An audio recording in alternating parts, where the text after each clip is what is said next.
तो कैसे आप सब, आशा करता हूँ अच्छे होंगे। चलिए स्टार्ट करते हैं। आज का टॉपिक है सिंधु घाटी सभ्यता। जो प्राचीन इतिहास जो हम लोग कर रहे थे उसकी कंटिन्यू करते हैं। आज का टॉपिक लेकर आए हैं सिंधु घाटी सभ्यता, उसी को हड़प्पा सभ्यता भी बोला जाता है। तो चलिए उसको विस्तार से समझने का प्रयास करेंगे, सभी एग्जाम के लिए अति महत्वपूर्ण रहेगा। देखिए पहले कुछ फिगर के माध्यम से समझते हैं। ये जो है सिंधु घाटी सभ्यता का है, ये जो स्थल आप देख रहे हैं ये स्थल कौन सा है, तो सिंधु घाटी सभ्यता का ये बाथ टैब है, मतलब कि यहाँ स्नानागार जिसको बोला जाता था। सिंधु घाटी सभ्यता के जो लोग रहते थे वो यहाँ पर क्या करते थे, नहाते थे। ठीक है, यहाँ पर नहाने का इस्तेमाल करते थे। देखिए सिंधु घाटी सभ्यता के बारे में सबसे पहले हम बता देते हैं कि सिंधु घाटी सभ्यता जो है वह कहाँ पर है, तो वह उसका सबसे पहले पाकिस्तान में उसका स्थल पाया गया है। ठीक है, हड़प्पा सभ्यता, हड़प्पा जो है स्थल वो पाकिस्तान में पाया गया है। वो सिंधु नदी के नाम से, वो सिंधु नदी बहती थी जिसके कारण से उसके किनारे से, इसलिए उसका नाम सिंधु घाटी सभ्यता रखा गया है। ठीक है, और उसके जो प्राचीनतम साक्ष्य है वो सर जॉन मार्शल जो थे पुरातत्व विभाग के जो महानिदेशक थे, उसी की निगरानी में खोजा गया था। ठीक है, और खोजने वाले व्यक्ति सभी जगह के अलग अलग है। जैसे कि हड़प्पा का खोज 1921 में दयाराम साहनी ने किए थे। हाँ, मोहनजोदड़ो का 1922 में राखालदास बनर्जी ने किए थे। लेकिन उस समय महानिदेशक के रूप में जो काम किए थे वो थे सर जॉन मार्शल। ठीक है, और बता देना चाहता हूँ कि सिंधु घाटी जो सभ्यता है ये कौन सा स्थल है, बाथ टैब, यानी कि नहाने का जो घर था, स्नानागार जिसको बोलते हैं, ये है सिंधु घाटी सभ्यता का। ठीक है, नेक्स्ट हम लोग चलते हैं कि ये जो फिगर आप देख रहे हैं ये क्या है। इस फिगर से आप ये अंदाज़ा लगा सकते हैं कि ये सिंधु घाटी सभ्यता कैसी सभ्यता थी। तो सिंधु घाटी सभ्यता कैसी सभ्यता थी, नगरीय सभ्यता थी। कैसी सभ्यता, नगरीय सभ्यता। नगरीय सभ्यता का मतलब यह होता है कि देखिए वहाँ पर विकसित क्या थे, सड़क थे, वहाँ पर विकसित घर थे, विकसित लोग थे, तो सभी जगह क्या थे, सब डेवलपमेंट था। ठीक है, तो इससे अंदाज़ा लगा सकते हैं कि कैसी सभ्यता थी, शहरी सभ्यता या नगरीय सभ्यता थी।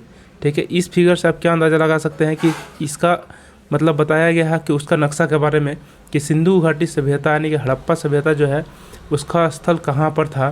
तो हम लोग मेनली देख रहे हैं कि वो जो है कि भारत में कुछ ही अंश पाया गया है। मेनली उसका अंश कहाँ पाया गया है, तो मेनली उसका अंश कहाँ पर है, देखिए यहाँ पर, ये पाकिस्तान वाला इलाका में है। यानी कि उसकी किनारे से कौन सा नदी बह रही है, यहाँ पर सिंधु नदी बह रही है। इस कारण से इसका नाम भी जो है सिंधु घाटी सभ्यता रखा गया है। बता देना चाहता हूँ कि उसका सबसे पहला जो साक्ष्य था हड़प्पा नामक स्थल पर से मिला था, जिसके कारण से इसका नाम जो हड़प्पा सभ्यता भी रखा गया है। ठीक है, और उससे काफ़ी ईंटें मिली है। ठीक है, और बहुत सारे प्रमाण मिले हैं। तो चलिए देखते हैं सबसे पहले उसका चौहद्दी के बारे में कि उसका नक्शा के बारे में। ठीक है, तो देखिए ये मान लेते हैं कि ये क्या हड़प्पाकालीन सभ्यता है। तो इसके पूरब में देखिए, इसको बोलते हैं हम लोग क्या, इस तरह से, ये हो गया पूरब हो गया, ये हो गया आपका पश्चिम हो गया, ये उत्तर हो गया, और इधर क्या हो गया, दक्षिण हो गया। तो देखिए इसका पूरब में कौन सा शहर है, आलमगीरपुर है। आलमगीरपुर कहाँ पर है, यूपी मेरठ में है। ठीक है, यूपी मेरठ में है। उत्तर में देखिए, पश्चिम में कौन सा है, सुतका गेंडर। सुतका गेंडर कहाँ पर है, बलूचिस्तान में है, याद रखिएगा, बलूचिस्तान में है। उत्तर में क्या है, उत्तर में मांडा है। मांडा कहाँ पर है, जम्मू कश्मीर में है, याद रखिएगा, जम्मू कश्मीर में है। और दक्षिण में क्या है, दैमाबाद है। दैमाबाद कहाँ पर है, महाराष्ट्र में है। ठीक है, तो ये क्या हो गया, इसका नक्शा के बारे में थोड़ा समझ लिए। अब देखते हैं कि इसका आकृति कैसा है। तो इसका आकृति कैसा लग रहा है, देखिए मिलाने से कैसा आकृति बन रहा है। तो देख रहे हैं ऐसे, इसको आकृति मिलाने से कैसा बन रहा है, चतुर्भुजाकार बन रहा है। लेकिन इसको हम लोग त्रिभुज भी मान सकते हैं, क्योंकि ज़्यादा चतुर्भुज नहीं बन रहा है, थोड़ा सा बन रहा है। तो ये त्रिभुजाकार आकृति में था। इसका आकृति कैसा था, त्रिभुजाकार। ठीक है, नेक्स्ट हम लोग चलते हैं कि देखिए इसके कुछ साक्ष्य इस प्रकार से भी मिले हैं, जहाँ से क्या पाया गया है, पकी हुई ईंटें का प्रमाण मिला। पकी हुई ईंटें, देखिए पकी हुई ईंटें, जब खुदाई किया गया है तो देखा गया है ज़मीन से क्या निकल रहा है, ईंट निकल रहा है। तो उससे ये प्रमाण मिला है कि सिंधु घाटी सभ्यता में के लोग जो थे वो ईंट से काफ़ी परिचित थे।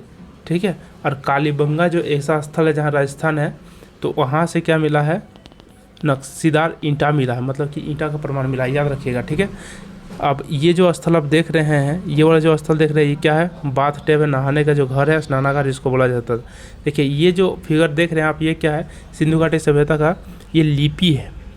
अब उसका लिपि कैसा था, भाव चित्रात्मक था। भाव चित्रात्मक मतलब फिगर जैसा बना हुआ है, उसी से उसका भाव का पता चलता था। लेकिन अभी तक इस लिपि को पढ़ा नहीं गया है। ठीक है, ये जो लिपि है, लिखने का जो शैली था कैसे था, तो दाईं से बाईं की ओर लिखा जाता था। ठीक है, दाईं से बाईं की ओर मतलब ये हो गया आपका क्या, बायां, और इधर क्या हो गया, दायां हो गया। ठीक है, तो दायां से बायां की ओर जाना है, फर्स्ट लाइन में, और दूसरा लाइन में फिर क्या करना है, फिर बायां से दाएं की ओर आना है। तो इसका लिपि कैसे लिखा जाता था, दायां से बायां की ओर, और फिर उसके बाद नेक्स्ट लाइन में बायां से दाएं की ओर, फिर दायां से बायां, फिर बायां से दाएं, इस तरह से लिखा जाता था उसकी लिपि। इतना तक तो खोज हो चुका है, लेकिन उसके लिपि को अभी तक नहीं पढ़ा गया है। ठीक है, देखिए ये जो है great bath of Dholavira, Dholavira का जो नहाने का जो घर था वो इस तरह का था। ठीक है, देखिए हड़प्पा से प्राप्त मिट्टी के बर्तन और टेराकोटा, देखिए हड़प्पा से जो कुछ साक्ष्य मिले हैं, जैसे कि मिट्टी के बर्तन ये सब मिले हैं, तो ये मिट्टी का जो बर्तन है वो कैसा है, देखिए लाल रंग का है। ठीक है, यानी कि हड़प्पा काल में किस प्रकार से मिट्टी का बर्तन बनाया जाता था, तो लाल मिट्टी का बर्तन बनाया जाता था, और उसको क्या बोला जाता था, उसको बोला जाता था टेराकोटा। उस बर्तन का नाम क्या रखा जाता था, टेराकोटा रखा जाता था। देख लीजिए, है ना। देखिए इसके कुछ मोहर मिले हैं, कुछ सिक्के वगैरह मिले हैं, जिसमें क्या करते थे कि कुछ मूर्तियाँ बनती थी, यानी कि चित्रात्मक शैली में, और कुछ भैंसा इस सब का, मतलब कुछ जानवर का भी चित्र बनाए जाते थे। तो याद रखिएगा कि उसमें जो जानवर का जो चित्र था, तो उसमें से केवल एक ऐसा जो शेर है, शेर का चित्र अभी तक नहीं मिला हुआ है। इसीलिए क्वेश्चन पूछता है कि हड़प्पा के मोहरों पर किसके चित्र, कौन सा जानवर का चित्र नहीं पाया गया है, तो याद रखिएगा शेर का चित्र अभी तक नहीं पाया गया है। ठीक है, बाकी सभी जानवर का लगभग पाया गया है। ठीक है, तो ये क्या हो गया, हड़प्पा काल के कालीन जो सिक्के थे उसके मोहर। और ये जो मोहर बनते थे वो सेल खड़ी का बनता था, याद रखिएगा सेल खड़ी का। तो देखिए आप हम लोग हम लोग चलते हैं पॉइंट टू पॉइंट, आप लोग उसको पढ़ेंगे। ठीक है, तो देखिए सिंधु घाटी सभ्यता जिसको बोलते हैं हड़प्पा सभ्यता, तो हड़प्पा सभ्यता का सबसे पहले हम लोग जानेंगे कि कौन से काल में खोज किया गया था। तो याद रखिएगा कि 2500 से लेकर के 1750 बीसी में के बीच में काल को क्या कहते हैं हम लोग, सिंधु घाटी सभ्यता, या फिर उसको हड़प्पा सभ्यता कहते हैं। याद रखिएगा कि सिंधु घाटी सभ्यता या हड़प्पा सभ्यता का जो काल था, यानी समय यदि पूछ लेगा तो 2500 से लेकर के 1750 बीसी के बीच के काल को क्या कहते हैं, सिंधु घाटी सभ्यता कहते हैं। उसका आकृति जो था कैसा था, त्रिभुजाकार आकृति था। अभी हम लोग फिगर के माध्यम से देख चुके हैं। देखते हैं अब हम लोग कि देखिए विश्व का पहला शहरी सभ्यता थी। ये सभ्यता कैसी थी, तो शहरीय या नगरीय सभ्यता थी, विश्व का पहला। याद रखिएगा ये कौन से काल का था, याद रखिएगा ये आदि ऐतिहासिक काल का है। हम लास्ट वीडियो में पढ़ा दिए हैं कि काल 3 गो था, एक प्रागैतिहासिक काल, आदि ऐतिहासिक काल और ऐतिहासिक काल। ठीक है, आदि ऐतिहासिक काल उसको कहते हैं जिसमें लिखित साक्ष्य तो मिला है लिपि का, लेकिन उसको अभी तक पढ़ा नहीं गया, उसको बोलते हैं आदि ऐतिहासिक काल। और उसी को क्या कहते हैं हम लोग, कांस्य युगीन सभ्यता कहते हैं। याद रखिएगा, यानी कि सिंधु घाटी सभ्यता के कौन से काल में बना था, याद रखिए आदि ऐतिहासिक काल में। और कौन सा सभ्यता थी, तो कांस्य युगीन सभ्यता थी, मतलब औजार के रूप में जो था कांसा का उपयोग किया जाता था। ठीक है, और कांसा जो होता है किससे मिलकर बना होता है, Cu+Sn से मिलकर बना होता है। इतना तो आप लोग समझ गए होंगे। उसका लिपि कैसा था, भाव चित्रात्मक था। ठीक है, और भाव चित्रात्मक उसका लिपि कैसा लिखा जाता था, दाएं से बाएं की ओर, और फिर दूसरा पंक्ति में बाएं से दाएं की ओर। ठीक है, तो ये आप लोग समझ गए होंगे, इसको आप लोग नोट डाउन कीजिएगा। नेक्स्ट हम लोग चलते हैं कि उसके निवासी, यानी कि वहाँ जो लोग रहते थे वो किस प्रकार के लोग रहते थे। याद रखिएगा द्रविड़ और भूमध्य सागरीय लोग रहते थे। याद रखिएगा द्रविड़ और भूमध्य सागरीय लोग वहाँ पर रहते थे। याद रखिएगा उसका जो घर बना हुआ था वो कौन से पद्धति से बना हुआ था, ग्रिड पद्धति से बना हुआ था। ठीक है, ग्रिड पद्धति का मतलब क्या होता है, जैसे कि मान के चलिए कि उसका जो खिड़की और दरवाज़ा जो था, खिड़की और दरवाज़ा जो था वो सड़क की ओर नहीं खुलते थे, वो पीछे की ओर खुलता था। याद रखिएगा, घर के पीछे की ओर खुलता था, सड़क की ओर नहीं खुलता था। याद रखिएगा, लेकिन लोथल एक ऐसा स्थल है, लोथल, जो कि गुजरात में है। ठीक है, और उसका जो खिड़की दरवाज़ा जो है वो सड़क की ओर खुलता था। याद रखिए, इसलिए क्वेश्चन पूछता है कि हड़प्पा काल के कौन सा ऐसा नगर है जिसके बनाए हुए घर या दरवाजे जो थे वो सड़क की ओर खुलते थे, तो कौन हो गया, लोथल। बाकी जितने भी दरवाजे घर जो थे वो क्या होते थे, सड़क की ओर ना खुल के अंदर की ओर खुलते थे। ठीक है, तो इस प्रकार जो सिस्टम से बनाया हुआ जो घर था उसको बोलते हैं हम लोग ग्रिड पद्धति। याद रखिएगा, उसमें मतलब सिंधु घाटी सभ्यता के लोग मिठास के रूप में, यानी कि स्वीट के रूप में किसका प्रयोग करते थे, याद रखिएगा शहद का प्रयोग करते थे। ठीक है, मिठास के रूप में, हम लोग जैसे हम लोग मिठाई खाते हैं तो उस तरह से मिठास के रूप में शहद का प्रयोग करते थे। उसका मुख्य फसल क्या था, तो मुख्य फसल याद रखिएगा गेहूँ और जौ था। याद रखिएगा गेहूँ और जौ था, मुख्य फसल क्या था, गेहूँ और जौ था। ठीक है, अब हम लोग चलते हैं हड़प्पा के बारे में। तो देखिए हड़प्पा जो था, हड़प्पा का खोज कब किया गया था, 1921 ईस्वी में किया गया था। किसने किया था, राय बहादुर दयाराम साहनी जी ने किया था। हड़प्पा कौन सा नदी के किनारे है, तो हड़प्पा जो है रावी नदी के किनारे है। याद रखिएगा, और कौन से स्थान पर हड़प्पा जो है कौन से स्थल पर है, याद रखिएगा पाकिस्तान में माउंट गोमरी जिला में, माउंट गोमरी नामक स्थान पर, पाकिस्तान के माउंट गोमरी नामक स्थान पर हड़प्पा स्थित था। ठीक है, वहाँ पर खोजा गया था, याद रखिएगा। मोहनजोदड़ो के बारे में देखते हैं। तो मोहनजोदड़ो जो था कि इसका खोज कब किया गया था, याद रखिएगा 1922 में। किसने किया था, राखल दास बनर्जी जी ने किया था। उसका नदी का नाम क्या, मतलब मोहनजोदड़ो कौन सा नदी किनारे है, तो सिंधु नदी के किनारे है। ठीक है, और कौन से स्थान पर है, तो पाकिस्तान के लड़काना जिला में है। कौन सा, लड़काना जिला में, पाकिस्तान के लड़काना जिला में है। ठीक है, याद रखिएगा। हड़प्पा के कुछ ही स्थल भारत में है, मैक्सिमम स्थल कहाँ पर पाए गए, पाकिस्तान में पाए गए, याद रखिएगा। देखिए हड़प्पा और मोहनजोदड़ो, हड़प्पा और मोहनजोदड़ो को जुड़वा राजधानी कहा जाता था। किसने कहा था, तो पिगट ने। पिगट ने क्या कहा था, हड़प्पा और मोहनजोदड़ो क्या है, सिंधु घाटी सभ्यता का जुड़वा राजधानी है, याद रखिएगा। जुड़वा राजधानी किसने कहा था, तो पिगट ने कहा था, याद रखिएगा इसको। नेक्स्ट हम लोग चलते हैं इसका अभी हम दिखा दिए फिगर के माध्यम से कि इसका पूरब में क्या है, पूरब में उत्तर प्रदेश है। देखिए पूरब में क्या है उसका, आलमगीरपुर, जिसको कहाँ पर, आलमगीरपुर कहाँ पर है, उत्तर प्रदेश में है। तो कैसे याद रखिएगा, आलमगीरपुर और उत्तर प्रदेश, देखिए उत्तर है ना, ऐसे हम लोग लिखते हैं उत्तर प्रदेश। तो याद रखिएगा, देखिए आलमगीरपुर, आलमगीरपुर में ओ लिखा हुआ है, ओ लिखा हुआ है, और ओ कैसे है, तो ऊ जैसा है। देखिए उत्तर प्रदेश में लिखते हैं तो ऊ लिखते हैं ना, तो ओ और ऊ दोनों एक जैसा दिख रहा है ना, तो इसको ऐसे याद रख सकते हैं कि आलमगीरपुर कहाँ पर है, उत्तर प्रदेश में है। कौन सा नदी के किनारे है, याद रखिएगा, हिंडन नदी के किनारे है, याद रखिएगा। पश्चिम में जो है सुतका गेंडर है, सुतका गेंडर कहाँ पर, बलूचिस्तान में है। तो कैसे इसको याद रखिएगा, देखिए सुतका गेंडर से याद रखिएगा सूत जाना, कहाँ पर सूत जाता है, एकदम चित मार के सूत जाता है, एकदम चित से सो जाता है। ठीक है, जब कोई शक होता है, यानी कि दाशक।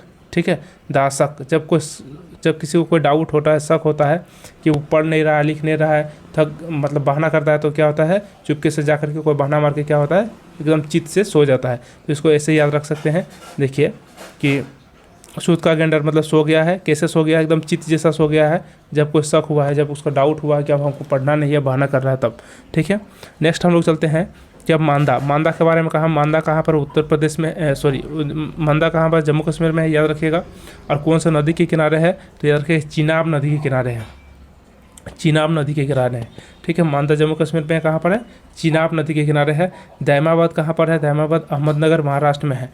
ठीक है, दैमाबाद अहमदनगर कहाँ पर है, महाराष्ट्र में है। और कौन सा नदी के किनारे है, गोदावरी नदी के किनारे है। तो इसको आप लोग याद रखिएगा। ठीक है, इसको ऐसे याद रख सकते हैं। देखिए कैसे याद रखना है, दायमा, दायमा, लास्ट में माँ रहा ना, माँ, दायमा, माँ रहा है। तो माँ क्या होती है, बहुत महान होती है, सबसे क्या होती है, महान होती है। और गोदावरी नदी को हम लोग क्या करते हैं कि माँ के रूप में उसको क्या करते हैं, पूजा करते हैं। ठीक है, नदी को क्या किया जाता है, उसको जो है गंगा माँ मान करके उसको क्या करते हैं, पूजा करते हैं, जल देवता मान के उसको पूजा किया जाता है। यानी माँ क्या होती है, महान होती है। और गोदावरी नदी से आप ट्रीट कर सकते हैं कि उसकी पूजा की जाती है, यानी माँ की क्या की जाती है, पूजा की जाती है। इसको ऐसे याद रख सकते हैं हम लोग। ठीक है, नेक्स्ट हम लोग चलते हैं क्या, नगरीय सभ्यता। नगरीय सभ्यता की जो घोषणा किया गया था, किसने किया था, हम बताए हैं कि सर जॉन मार्शल ने किया था, क्योंकि उस समय वो क्या थे, महानिदेशक थे पुरातत्व विभाग के। इसलिए 1924 ईस्वी में सिंधु घाटी सभ्यता को नगरीय सभ्यता के रूप में घोषणा किसने किया था, सर जॉन मार्शल ने किया था, याद रखिएगा। ठीक है, और अब चलते हैं हम लोग क्या, उसके नगर के बारे में देख लेते हैं। प्रमुख नगर कौन कौन से थे, तो देखिए हड़प्पा जो थे, हड़प्पा से सबसे पहले खुदाई किया गया है, इसीलिए इसका नाम जो था हड़प्पा सभ्यता भी रखा गया है। और उससे क्या मिला है, RH37 कब्रिस्तान। ये वाला NTPC में पूछा हुआ है, RRB NTPC में, याद रखिएगा। RH37 कब्रिस्तान जो है वो कहाँ पाया गया है, तो हड़प्पा में पाया गया है। ठीक है, मोहनजोदड़ो, तो मोहनजोदड़ो से क्या पाया गया है, याद रखिएगा, नर्तकी की मूर्ति पाया गया है। और नगार पाया गया है, जहाँ पर अन्न रखता था। ठीक है, खाने का जो सामग्री रखा जाता था। बृहत स्नानागार अभी हम दिखाए हैं फिगर के माध्यम से। तो बृहत स्नानागार हो गया, अन्नागार हो गया, नर्तकी की जो मूर्ति हो गया, ये सब कहाँ से मिला है, मोहनजोदड़ो से मिला है, याद रखिएगा इसको। ठीक है, पशुपतिनाथ की मूर्ति भी मिला है, पशुपतिनाथ की मूर्ति भी कहाँ से मिला है, मोहनजोदड़ो से मिला है। चौहंदड़ो से क्या मिला है, देखिए चौहंदड़ो पहले सबसे पहले है कहाँ पर, तो चौहंदड़ो जो है वो सिंधु नदी के किनारे है, याद रखिएगा। देखिए कैसे इसको याद रखिएगा, तो देखिए मोहनजोदड़ो लास्ट में क्या है, दड़ो है। और यहाँ पर देखिए चौहंदड़ो में लास्ट में क्या है, दड़ो है। तो याद रखिएगा, जहाँ पर लास्ट में क्या है, दड़ो है, इसका मतलब दोनों एक साथ रिलेट कर रहा है। तो मोहनजोदड़ो भी सिंधु नदी किनारे, चौहंदड़ो भी सिंधु नदी के किनारे, मोहनजोदड़ो भी पाकिस्तान में, चौहंदड़ो भी पाकिस्तान में। तो ये भी कहाँ पर है, पाकिस्तान में है, याद रखिएगा। लोथल, लोथल कहाँ पर है, लोथल जो है गुजरात में है, याद रखिएगा। कौन सा नदी किनारे, भोगवा नदी के किनारे है लोथल, ठीक है। और स्वतंत्रता प्राप्ति के बाद में, मतलब कि जब आज़ादी मिल गया उसके बाद में सबसे ज़्यादा जो हड़प्पा सभ्यता का जो साक्ष्य भारत में मिला है वो कहाँ से मिला है, याद रखिएगा, लोथल से मिला है। भारत में स्वतंत्रता प्राप्ति के बाद सबसे ज़्यादा स्थल यानी कि साक्ष्य प्राप्ति कहाँ से मिला है, याद रखिएगा, लोथल से मिला है, इसको याद रखिएगा। नेक्स्ट है कालीबंगा, कालीबंगा कहाँ पर है, तो कालीबंगा कहाँ, राजस्थान में है। कौन सा नदी किनारे है, घग्गर नदी के किनारे है। वहाँ से क्या मिला है, दो इंपॉर्टेंट क्वेश्चन पूछता है एग्जाम में। नक्काशीदार ईंट, नक्काशीदार ईंट मतलब जैसे ईंट होता है तो उसमें देखिएगा ABCD लिखा रहता है, ऐसा कुछ लिखा रहता है, तो उसको बोलते हैं नक्काशीदार ईंट। या फिर जूते हुए खेत, मतलब जोता हुआ खेत के साक्ष्य मिला है कहाँ से, कालीबंगा से। कालीबंगा कहाँ, राजस्थान में, घग्गर नदी किनारे है। कालीबंगा का अर्थ पूछ लेता है कि कालीबंगा का अर्थ क्या होता है, याद रखिएगा, कालीबंगा का अर्थ होता है काली चूड़ियाँ, काली चूड़ियाँ होता है, याद रखिएगा। नेक्स्ट हम लोग चलते हैं रंगपुर। तो रंगपुर जो है वह मादर नदी के किनारे है। रंगपुर कहाँ पर है, मादर नदी के किनारे है, और वह है कहाँ पर, गुजरात में है, ठीक है। रोपड़, रोपड़ कहाँ पर है, पंजाब में है, सतलज नदी के किनारे है, ठीक है। वहाँ से क्या मिला है, वेरी वेरी इंपॉर्टेंट क्वेश्चन है, एकदम BBI इंपॉर्टेंट क्वेश्चन, याद रखिएगा इसको। मानव के साथ कुत्ते को दफनाया गया है और उसका साक्ष्य मिला है। इससे क्या अनुमान लगा सकते हैं कि उस सभ्यता काफ़ी विकसित थी, मतलब कि कुत्ते से भी परिचित थे, ठीक है। जब मानव जब मर गया है तो उसके साथ कुत्ते को भी दफनाया गया है, ऐसा साक्ष्य मिला है। कहाँ से, रोपड़ से। सतलज नदी, रोपड़ कहाँ पर है, सतलज नदी किनारे, पंजाब में है, ठीक है। तो ये क्वेश्चन पूछता है मानव के साथ कुत्ते को दफनाए जाने का साक्ष्य हड़प्पा सभ्यता के कौन से स्थल से मिला है, याद रखिएगा, रोपड़ से मिला है। राखी गढ़ी, राखी गढ़ी क्या है, राखी गढ़ी जो है वो क्या, घग्गर नदी के किनारे हरियाणा में है। राखी गढ़ी कहाँ पर है, घग्गर नदी किनारे हरियाणा में है। और भारत में सबसे बड़ा स्थल माना जाता है किसको, राखी गढ़ी को, यानी कि हड़प्पा सभ्यता का भारत में सबसे बड़ा स्थल कौन सा है, याद रखिएगा, राखी गढ़ी कहाँ पर, हरियाणा में है। लेकिन पूछ लेगा कि हड़प्पा सभ्यता का सबसे बड़ा स्थल यदि पूछेगा पूरा विश्व में तो याद रखिएगा कहाँ पर है, मोहनजोदड़ो। सबसे बड़ा स्थल कौन हो जाएगा, मोहनजोदड़ो हो जाएगा, याद रखिएगा। लेकिन पूछेगा भारत में सबसे बड़ा स्थल कौन सा है हड़प्पा सभ्यता का, तो राखी गढ़ी हो जाएगा, इसको ध्यान से याद कीजिएगा, ठीक है। नेक्स्ट हम लोग चलते हैं क्या, धोलावीरा। धोलावीरा जो है वो कहाँ पर है, याद रखिएगा, धोलावीरा जो है लूनी नदी के किनारे है, कहाँ पर है, गुजरात में है। धोलावीरा लूनी नदी के किनारे है, कहाँ पर है, गुजरात में है, याद रखिएगा।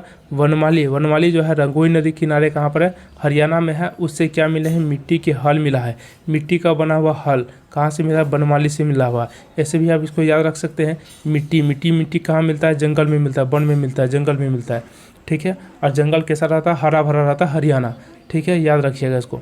नेक्स्ट हम लोग चलते हैं कुछ साक्ष्य के बारे में। जैसे अभी हम देखे थे फिगर में कि वहाँ पर कुछ मोहर को हम दिखाए थे, ठीक है, मोहर, ठीक है, जैसे सिक्का का मोहर है इस टाइप का। तो उसमें जो मोहर बना हुआ वो सील खड़ी का प्रयोग किया गया, यानी कि मोहर बनाने में याद रखिएगा मुख्य रूप से किसका प्रयोग किया जाता था, सेल खड़ी का प्रयोग किया जाता था। और उसमें किसका चित्र होता था, जानवर का होता था, लेकिन शेर का नहीं होता था, याद रखिएगा, ठीक है। उस समय के लोग जो थे, सिंधु घाटी सभ्यता के लोग लोहे से परिचित नहीं थे, लोहे से परिचित नहीं थे, याद रखिएगा। यानी कि लोहा जो था, तलवार भी जो बनता है लोहे से बनता है, यानी कि इसका मतलब वह तलवार से भी परिचित नहीं थे, ठीक है, इसको याद रखिएगा। ये सब पूछा हुआ क्वेश्चन है। नेक्स्ट हम लोग चलते हैं कुछ उसके साक्ष्य के बारे में। जैसे कि कुछ बंदरगाह मिले हैं, कुछ कारखाने मिले हैं, कुछ चावल के दाने मिले हैं, अग्निकुंड मिले हैं, तो उसके बारे में थोड़ा समझते हैं। देखिए ये जो लोथल है, देखिए लोथल सुतकोदा, लोथल चौहंदड़ो, लोथल रंगपुर, लोथल कालीबंगा, इसमें क्या है, लोथल हर जगह क्या है, कॉमन है। इसका मतलब क्या है कि सबसे ज़्यादा जो साक्ष्य मिले हैं लोथल से मिला है, इसलिए लोथल क्या है, सब जगह क्या है, कॉमन है। तो लोथल और चौहंदड़ो, लोथल और चौहंदड़ो से क्या मिला है, बंदरगाह मिला है, याद रखिएगा, ठीक है। सिंधु घाटी सभ्यता के बंदरगाह स्थल का नाम बताइए, तो क्या हो जाएगा, बंदरगाह स्थल का नाम क्या हो जाएगा, लोथल और सुतकोदा, लोथल और क्या हो जाएगा, सुतकोदा, याद रखिएगा। मनके बनाने के कारखाने कहाँ से मिले हैं, लोथल और चौहंदड़ो से मिला बना हुआ है, इससे मिला है, ठीक है। मनके बनाने के कारखाने कहाँ से मिले हैं, लोथल और चौहंदड़ो से मिला है, ठीक है। चावल के दाने का साक्ष्य कहाँ से मिला है, तो लोथल और रंगपुर दोनों से मिला है, लेकिन उसका पहला जो साक्ष्य था वो कहाँ से मिला है, लोथल से बना हुआ है और लोथल से मिला हुआ है, ठीक है। नेक्स्ट है कि अग्निकुंड, अग्निकुंड जो है या फिर युग्म समाधि ये सब कहाँ से मिला है याद रखिएगा, लोथल कालीबंगा से मिला है। वेरी वेरी इंपॉर्टेंट क्वेश्चन है, इसको आपको याद रखिएगा, इसको वेरी वेरी इंपॉर्टेंट क्वेश्चन है। और इसमें से बंदरगाह वाला भी वेरी वेरी इंपॉर्टेंट क्वेश्चन है, 2 को एकदम याद रखना है आप लोग को, बाकी सभी को पढ़ना है, लेकिन इसको दोनों को ज़्यादा अच्छा से आप लोग याद रखिएगा, ठीक है। नेक्स्ट हम लोग चलते हैं बर्तन के बारे में। तो हम बता दिए सिंधु घाटी सभ्यता का जो बर्तन है वो कैसा, कौन सा मिट्टी का बना होता था, लाल मिट्टी से बनता था, और उसको क्या बोला जाता था, टेराकोटा बोला जाता था। उसमें नाप तोल की जो प्रणाली था वो 16 के अनुपात में फिक्स्ड किया गया था, याद रखिएगा, यानी कि 16 के अनुपात में नाप तोल की प्रणाली था, ठीक है। उसका विनाश के कारण, यानी कि सिंधु घाटी सभ्यता का जो विनाश का जो कारण है, अभी तक इसका कोई प्रमाणिक साक्ष्य नहीं है, लेकिन बुक में लिखा हुआ है बाढ़ के कारण से। लेकिन कोई विद्वान बोलता है कि नहीं, वहाँ पर सूखा आ गया था जिस कारण से खेती करना मुश्किल हो गया था और लोग क्या हो गए, धीरे धीरे पलायन हो गए। तो कुछ साक्ष्य ऐसे बोलते हैं, कुछ बोलते हैं कि नहीं, वहाँ पर जो थे सरस्वती नदी थी, सिंधु नदी थी, वहाँ पर बाढ़ आ गया था जिसके कारण से क्या हो गया, सब कुछ डूब के तहस नहस हो गया। तो बुक में जो लिखा हुआ उसी को हम लोग मानेंगे कि अभी इसका साक्ष्य क्या है, इसके विनाश का कारण क्या माना जाता है, बाढ़ माना जाता है, ठीक है। नेक्स्ट हम लोग चलते हैं कि धर्म स्थल के बारे में थोड़ा पढ़ लेते हैं, उसका धार्मिक स्थल क्या थे। देखिए उसमें जो पूजा जो करते थे वहाँ सिंधु घाटी सभ्यता के लोग जो पूजा करते थे वो उस समय मंदिर नहीं था, मंदिर कब से स्टार्ट होता है मालूम है ना, गुप्त काल से स्टार्ट होता है, ठीक है। तो सोचिए कि उस समय मंदिर का निर्माण नहीं किया गया था, याद रखिएगा। तो उस समय के लोग क्या करते थे, वृक्ष की पूजा करते थे, पेड़ पौधे की पूजा करते थे, पशु को पूजा करते थे, पशु पूजक थे। और ख़ास करके कौन से पशु को पूजा करते थे, तो कुब्बड़ वाला साढ़